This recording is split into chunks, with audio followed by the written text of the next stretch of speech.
Et rebon matin et bienvenue dans la série de C++ dans l'éditeur d'Unreal. Et encore une fois, la vidéo d'aujourd'hui va être un peu différente des autres vidéos de la série. Et je me rends compte que ça ferait pas beaucoup de sens que je dise ça si j'avais pas déjà préenregistré les 30 prochaines vidéos.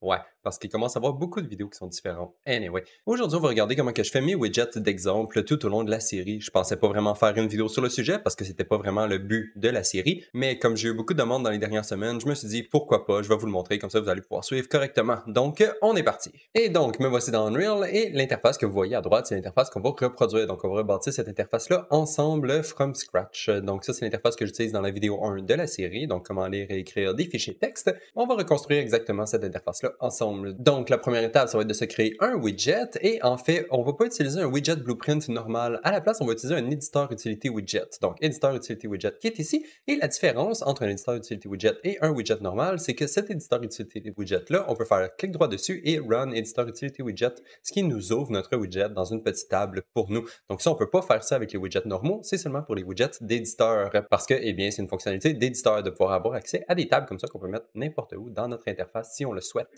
Dans notre cas, on va pas le faire tout de suite, on va commencer par populer l'interface et ensuite on va pouvoir le spawner dans une table et l'utiliser comme que je le fais dans notre série. Donc voilà, on a notre fichier d'interface qui est un éditeur utility widget, je l'ai nommé comme je le voulais et maintenant je vais l'ouvrir. Et donc voici mon widget complètement vide. Première chose que je vais faire, c'est rapetisser mon écran un petit peu juste pour qu'on puisse focuser sur la zone de travail. Donc je vais lui donner la forme, un peu la même forme qu'on veut lui donner dans le widget final, donc une forme un petit peu verticale comme ça. Ça n'a pas vraiment d'importance, c'est vraiment juste pour l'affichage.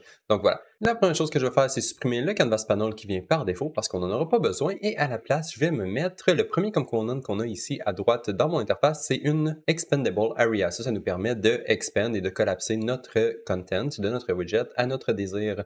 Donc ici, je vais chercher pour une expandable area et je vais me racheter ça dans mon interface. Et voilà, expandable area. C'est très important de nommer vos variables. Je vais le faire un petit peu plus tard, mais c'est très important de nommer vos variables parce que le nom qui est écrit ici dans vos components, c'est le même nom qui va être écrit dans le code plus tard si vous voulez utiliser vos components. Donc, moi, je vais les renommer un petit peu plus tard tout en même temps tantôt, mais pour l'instant, on a une petite expandable area et vous, de votre côté, vous pouvez la renommer si vous voulez. Donc, j'ai une expandable area ici. On ne voit pas grand-chose. On a juste un petit triangle ici en haut dans le coin et en fait, ça me fait penser que je vais zoomer un petit peu plus pour avoir un petit visuel qui ressemble plus à celui-là ici. La grosseur du triangle, on va se baser là-dessus pour l'instant. Donc, on a notre expandable area et maintenant, je peux cocher la case ici pour le expand ou le collapse. Mais là, il n'y a rien à l'intérieur, donc ça ne change pas grand-chose. Donc, expand, collapse, peu importe. Je vais le laisser expand, comme ça, on va pouvoir rajouter des choses à l'intérieur. Deuxième chose qu'on a dans notre widget à droite, c'est un texte ici en haut dans notre expandable area. Donc, je vais me rajouter un texte. Donc, texte qui est juste ici. Je vais le mettre dans mon expandable area. Je vais le mettre dans mon header parce que je veux qu'il soit écrit en haut. Et je vais écrire le même texte que j'ai dans mon widget à droite. Donc, je vais juste me mettre un petit peu plus d'espace dans le detail panel parce que je ne vois pas tout. Et ici, j'ai mon text block. Je vais juste réécrire le même texte que j'ai à droite. Voilà. Donc là, ça commence à ressembler à ce qu'on a à droite. Parfait. On a le header de fait. Maintenant, on va passer au content de notre widget. Donc, dans le content du widget, ici, j'ai un file path qui est aussi juste un texte. Donc, pourquoi pas juste rajouter un autre texte component qui est juste ici dans le body. Et dans le text component, je vais écrire exactement la même chose que j'ai à droite ici, donc file path. Et voilà. Donc, j'ai mon text component qui est écrit file path. Là, il est justifié à gauche. Je vais le justifier au centre. Pourquoi pas align center. Et voilà, on a la même chose qu'on a à droite. Parfait. Ensuite, le prochain component qu'on va avoir besoin, c'est un text component, un edit text component pour qu'on puisse écrire le texte du path de notre fichier qu'on veut écrire ou lire. Donc, je vais avoir besoin d'un edit text et je crois que c'est ici editable text. Donc, on va prendre ce component-là. Ça, c'est un texte qui nous permet d'éditer. Et là, j'essaie de le mettre dans mon interface et ça ne fonctionne pas parce que mon body de mon expandable area peut seulement avoir un child. Et en ce moment, il y a déjà un child, c'est le file path. Donc, pour pouvoir mettre plusieurs child dans le body de notre expandable area, il faut ajouter un container. Et là, on a plusieurs choix de container. Si je fais clic droit sur mon file path ici, je peux faire un wrap with et là, ça me montre tout plein d'options de container que je peux utiliser. Donc, je peux avoir une border, un canvas panel, horizontal box, grid panel, overlay. J'ai beaucoup de choix. Dans mon cas, je veux que mes enfants ils soient tous à la verticale, un par-dessus les autres. Donc, je vais utiliser une vertical box. Et voilà. Donc là, mon texte se retrouve dans une vertical box qui est juste ici. Et maintenant que j'ai une vertical box, je peux mettre mon editable text en dessous de mon texte premier. Donc, je peux le mettre ici et ça va le mettre juste en dessous parce qu'il est maintenant dans la vertical box. Et évidemment, on peut interchanger leur position si on veut. Mais dans mon cas, j'aime cet ordre-là parce que c'est le même ordre que j'ai à droite. Donc, on a notre edit text component qui est juste ici. En ce moment, il n'y a aucun texte à l'intérieur. Donc, je vais me mettre un texte. On va mettre un path temporaire. Donc, on va dire c'est temp myText.text. Voilà. Donc là, j'ai le path de mon fichier que je veux soit lire ou écrire. Maintenant, je voulais avoir un autre titre ici pour avoir le file content, pour pouvoir séparer le path et le content. Donc, je vais juste dupliquer mon texte, pourquoi pas, et le mettre un peu plus bas dans mon vertical box, comme ça ici. Je vais me copier mon texte que j'avais dans mon autre widget, donc file content, et voilà, on a notre texte de fait. Ensuite, on a besoin d'une autre boîte de texte pour pouvoir écrire ou recevoir le texte qui va être lu à partir de notre fichier. Donc ici, j'ai une autre editable text, mais cette fois, le editable text, il va avoir plusieurs lignes, comme on peut voir ici. Il est quand même gros, il prend beaucoup de place. Donc je vais prendre un editable text multiline, comme ça on va pouvoir avoir plusieurs lignes de texte dans notre boîte. Je vais la mettre dans mon interface et voilà. Là, encore une fois, on voit qu'il n'y a aucun texte à l'intérieur et ça ne ressemble pas à ce que j'ai à droite, évidemment. Donc, je vais me rajouter du texte et je ne veux pas que mon texte il soit écrit directement dans la boîte. Donc, je ne vais pas l'écrire ici. Je vais juste l'écrire dans le int text. Comme ça, il va être un petit peu en gris et dès que l'utilisateur va commencer à écrire à l'intérieur, ça va remplacer ce texte-là complètement par le texte que je veux vraiment écrire dans ma boîte. Ensuite, les dernières choses qui nous manquent, c'est les deux boutons pour lire et écrire. Donc, on va juste chercher pour des boutons. Donc, bouton. J'ai mon bouton ici, je vais me rajouter un bouton dans mon interface. Parfait, j'ai mon premier bouton. Il n'y a pas de texte dessus, donc il faut se rajouter nous-mêmes notre texte à l'intérieur de notre bouton. Donc, je vais prendre mon texte, le mettre dans le bouton, et je vais le renommer exactement de la même façon que dans mon autre interface. Donc, mon texte, bouton read. Voilà, donc là, j'ai un bouton pour lire. Et ensuite, vu que le bouton de write, il ressemble beaucoup au bouton de read, je vais simplement dupliquer mon bouton de read et simplement renommer mon texte write. Voilà. Donc là, j'ai tous les components que j'ai besoin. Par contre, mon read et mon write ici sont à la verticale et ils ne sont pas à l'horizontale. Et ça, c'est parce qu'ils se retrouvent à l'intérieur d'une vertical box et non une horizontal box. Donc, je vais les mettre dans une horizontal box à la place. Je vais faire un clic droit sur mon bouton, wrap width, et je vais me choisir une horizontal box qui va me permettre de mettre des enfants à l'horizontale et je vais mettre mes deux boutons à l'intérieur. Voilà. Donc là, on a nos deux boutons à l'horizontale. Ils ne ressemblent pas à ce qu'on a à droite parce qu'à droite, ils prennent tout l'espace de mon widget. À gauche, ils prennent juste l'espace minimal qu'ils peuvent prendre dans l'interface. Donc, ce que je vais faire, c'est prendre mes deux boutons, les mettre en fil et ils devraient remplir toute la largeur de mon widget au complet. Voilà, ça c'est parfait. Et en fait, c'est la même chose ici pour notre textbox. À droite, elle prend beaucoup plus d'espace qu'à gauche. Donc, à gauche, elle est toute petite. Donc, ce que je vais faire, c'est mettre en fil et là, on va voir que la textbox prend tout l'espace qu'elle peut dans toute l'interface au complet. Donc, si mon interface est plus petit, la textbox va se rapetisser. Si l'interface est plus grand, le textbox va se ragrandir. Voilà. Donc, maintenant, on a tous nos components dans l'interface. En fait, non, il y en manque un ici. J'ai un petit component qui est caché. C'est une autre textbox. Celle-là n'est pas éditable, mais c'est pour recevoir le message d'erreur si jamais il y a une erreur. Donc, je vais juste me prendre le textbox multiline ici et je vais le mettre dans ma vertical box. Ça va l'ajouter en bas complètement. Et là, quand on va recevoir des messages d'erreur, on va pouvoir les écrire ici à l'intérieur et l'utilisateur va être au courant qu'il y a un message d'erreur ou non. Voilà. Donc là, on a tous les composants qu'on a besoin. On peut voir que le visuel de l'interface est complètement différent. Ici, j'ai pas de background ici, j'ai pas de background là. Mes textes sont un petit peu plus gros que ce qu'ils devraient, donc on peut refaire des petits ajustements ici. Je peux réduire la grosseur de mes textes, par exemple. Donc, dans mon font ici, je pourrais les mettre en 20 au lieu de 24. Ensuite, ici, à droite, on peut voir qu'il y a une petite espace ici entre la première catégorie et la seconde, et même chose entre la deuxième catégorie et les boutons, j'ai un autre petit espace, et ça, c'est fait à partir de spacers. Donc, je peux simplement me mettre des spacers pour délimiter mes catégories dans mon interface. Donc, je peux me mettre un spacer juste ici. Ensuite, je peux choisir la grosseur de mon spacer. Je peux le mettre aussi gros ou aussi petit que je veux. Donc, on va dire un 15 pixels, ça n'a pas vraiment d'importance. Et ensuite, je vais faire la même chose, je vais dupliquer mon spacer, et là, je peux le déplacer un petit peu plus bas avec les flèches, et voilà. Là, j'ai un spacer entre ma textbox et mes boutons en bas. Et je crois, OK, non, j'en avais pas un en bas non plus. Donc, on va faire exactement la même chose que j'ai fait dans mon autre interface et laisser ça comme ça. Parfait. Donc là, on commence à avoir beaucoup de components. Une autre chose qui nous manque, c'est le background. Ici, on a un background en arrière qui change la couleur de notre background. En ce moment, il est complètement transparent. Donc, on va juste se mettre un petit background. Donc, ce que je peux faire, c'est wrapper ma vertical box dans une border qui va nous permettre de changer la couleur du background. Donc, clic droit sur votre vertical box, wrap with border. Et là, ça va mettre une border en arrière de votre vertical box qui est juste ici. Et ici, on peut changer la brush color, qui est la couleur de notre border qui agit en tant que background. Donc, je peux la mettre foncée et en fait, je vais juste copier la couleur que j'ai à droite. Voilà.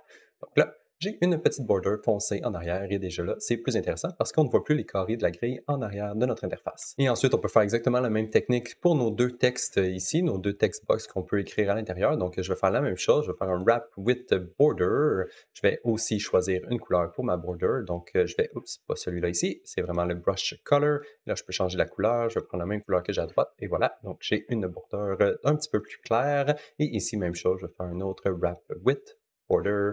Et je vais me rajouter la couleur. Oups, je ne suis pas à la bonne place. Et voilà, sur ma border, brush color. Et je vais prendre la même couleur que j'avais à droite. Et voilà. Donc là, j'ai des borders qui changent de couleur du background et ça commence à délimiter mon interface. Donc, c'est parfait. On peut voir à droite ici qu'il y a un peu plus d'espace, si jamais on zoome un petit peu ici, il y a un peu plus d'espace entre mon interface et le texte. Donc, on voit qu'il y a un petit padding ici. Donc, on peut répliquer ça facilement.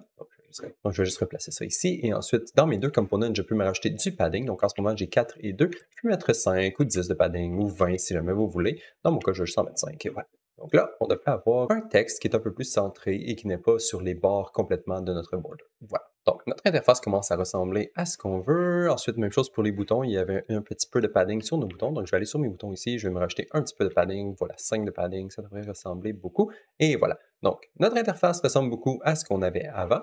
Et ici, si je sélectionne mon component parent de tout mon expandable area, je peux décider de la collapser. Et voilà, mon component au complet est collapsé. Tous mes widgets se cachent ou se montrent dépendant si je les collapse ou non.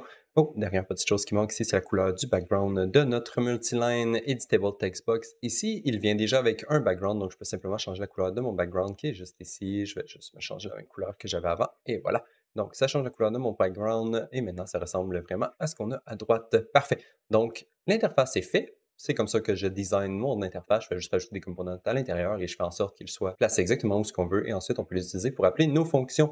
Mais avant d'aller dans le graphe et appeler nos fonctions qui arrivent quand on clique sur nos boutons, je vais faire sûr de renommer toutes mes variables ici parce que, comme j'ai dit, si on veut les utiliser dans le graphe, ça va utiliser exactement les mêmes noms qui sont ici dans l'interface. Donc, je vais commencer par toutes les renommer et on se revoit dans 30 secondes. Donc, voilà, j'ai renommé mes components. Donc, j'ai mon expandable area expand. Ensuite, j'ai mon text title, j'ai mon border content, vertical box content, text file path, border file path, editable text file path. Ensuite, j'ai mon spacer. Ensuite, j'ai text file content, border file content, multiline editable text file content, spacer, horizontal box button, button read, text read, button write, text write, et ensuite multiline editable text box, log message. Et voilà, donc ça, c'est tous les noms de mes components.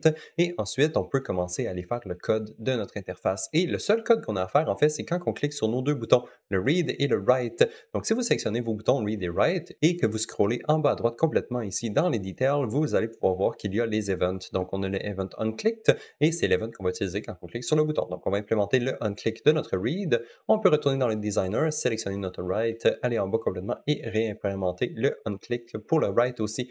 Donc, on a le read et le write qui vont se faire appeler juste ici. Parfait. Donc, ça va nous permettre d'appeler nos fonctions C++ et on va appeler exactement les mêmes fonctions qu'on va créer dans la vidéo 1. Donc, quand vous allez être rendu là, vous allez avoir accès à cette fonction-là. Donc, pour obtenir la fonction, je vais faire clic droit et chercher pour read string from file. Voilà, j'ai ma fonction juste ici. Il faut lui passer le file path et elle va nous retourner des outputs. Donc, on va commencer par connecter la fonction juste ici quand on clique sur le bouton read. Et ensuite, on va faire la même chose pour le bouton write. Donc, write string to file. Voilà, on a notre fonction juste ici et c'est les fonctions qu'on va appeler. Et même chose encore une fois, on doit lui passer des inputs et elle va nous retourner des outputs évidemment. Et donc pour ce qui est de la fonction de lire, on veut commencer par lui passer le file path qui est le texte qui est écrit ici dans notre interface et ça c'est ce qui correspond à notre editable text file path juste ici. Donc je vais prendre mon component editable text file path, get text qui est écrit à l'intérieur, donc get text editable text et là ça va nous donner un texte qu'on peut convertir en string et le passer en tant que file path à notre fonction. Voilà. Et en fait, vu que le write va utiliser le même file path, je peux le connecter directement ici aussi. Parfait, notre file path est connecté.